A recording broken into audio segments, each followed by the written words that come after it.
তাওবার নামাজ পড়ার নিয়ম, কিভাবে আপনি তাওবার নামাজ পড়েন। অনেকেই আছি অনেক গুনাহ কাজ করে ফেলেছি, এখন অনেকে মনে হয় আল্লাহ তাআলা আমার গুনাহ ক্ষমা করবেন না।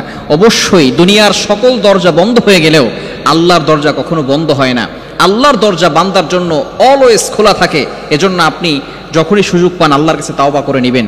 তবে তাওবার জন্য কিছু শর্ত আছে, কিভাবে আপনি তাওবার নামাজ পড়বেন এবং তাওবার নামাজের নিয়ম কি, এবং বিশেষ করে তাওবার কিছু শর্ত আছে, এগুলাকে আমাদেরকে জানতে হবে। তাওবার শর্ত হচ্ছে নাম্বার 1, 1 নাম্বার হচ্ছে আপনি যে গুনাহগুলো করছেন সেই গুনাহগুলোকে স্টপ করে দিতে হবে, সেই গুনাহ আর করা যাবে না। যতগুলো গুনাহ আপনি করেছেন সকল গুনাহ স্টপ করতে হবে। অর্থাৎ আপনি সুদ খাচ্ছেন, আপনি তাওবা করছেন, সুদও খাচ্ছেন, আপনার তাওবা কবুল হবে না। আপনি ঘুষ খাচ্ছেন, তাওবা করছেন, এই তাওবা আল্লাহ তাআলার কাছে অ্যাকসেপ্ট হবে না। আপনি জিনাও করছেন আবার তাওবাও করছেন, এই তাওবা আল্লাহ তাআলার কাছে অ্যাকসেপ্ট হবে না। আপনি হারাম রিলেশনে আছেন আবার আপনি তাওবা করছেন, এই তাওবা আল্লাহ তাআলার কাছে অ্যাকসেপ্ট হবে না। এজন্য 1 নাম্বার হচ্ছে আপনি যে গুনাহ কাজগুলো করেছেন এই কাজগুলো একেবারে স্টপ করে দিতে হবে, একেবারে সবকিছু বন্ধ করে দিতে হবে। নাম্বার 2, দ্বিতীয় নাম্বার হচ্ছে গুনাহের জন্য আপনাকে লজ্জিত হতে হবে। Acknowledgement, you have to acknowledgement, আপনাকে স্বীকারোক্তি দিতে হবে এবং আপনাকে লজ্জিত হতে হবে যে আল্লাহ আমি গুনাহের কাজ করে ফেলেছি। অনুশোচনা যদি আপনার ভিতরে আসে আল্লাহ তাআলা আপনার গুনাহগুলো ক্ষমা করে দিবেন।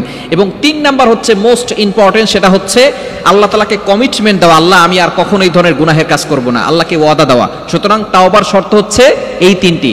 1 নাম্বার হচ্ছে গুনাহ একেবারে বন্ধ করে দেওয়া, দ্বিতীয় নাম্বার হচ্ছে লজ্জিত হওয়া, তৃতীয় নাম্বার হচ্ছে আল্লাহ তাআলাকে কমিটমেন্ট দেওয়া, আর কখনো গুনাহের কাজ করা যাবে না। তবে 4 নাম্বার আরো একটি শর্ত আছে, সেটা হচ্ছে যদি কোনো ব্যক্তি বান্দার হক নষ্ট করে থাকে তাহলে বান্দার হক তাকে ফিরিয়ে দিবেন। মনে রাখবেন, আল্লাহর হক আপনি নষ্ট করেছেন, নামাজ পড়েন নাই, আপনি রোজা রাখেন নাই, আল্লাহর হক নষ্ট করেছেন, আল্লাহর হক ক্ষমা চাইলে আল্লাহ তাআলা ক্ষমা করে দিতে পারেন।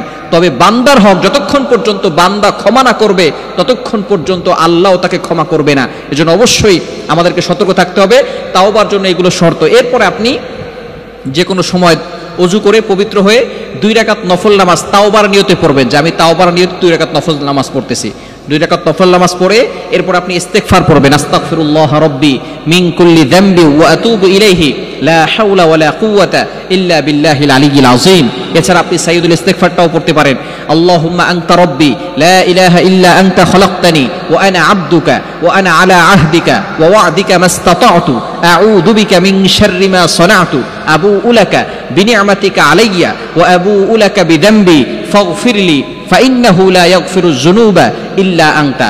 এই সাইয়্যিদুল ইস্তেগফার যে ব্যক্তি দিনে পড়বে ওই দিনে মারা গেলে আল্লাহ পাক রব্বুল আলামিন তার জন্য সরাসরি জান্নাতের ব্যবস্থা করে দিবেন। এজন্য এই দোয়াটা পড়ে এরপরে আপনি তাওবার নামাজ পড়ে ইস্তেগফার পড়ে আপনি আল্লাহর কাছে দোয়া করবেন, আপনার দোয়াগুলো আল্লাহর কাছে বলবেন, আপনার গুনাহের জন্য ক্ষমা চাবেন এবং আপনি যে লজ্জিত হয়েছেন সেটা আল্লাহর কাছে বলবেন।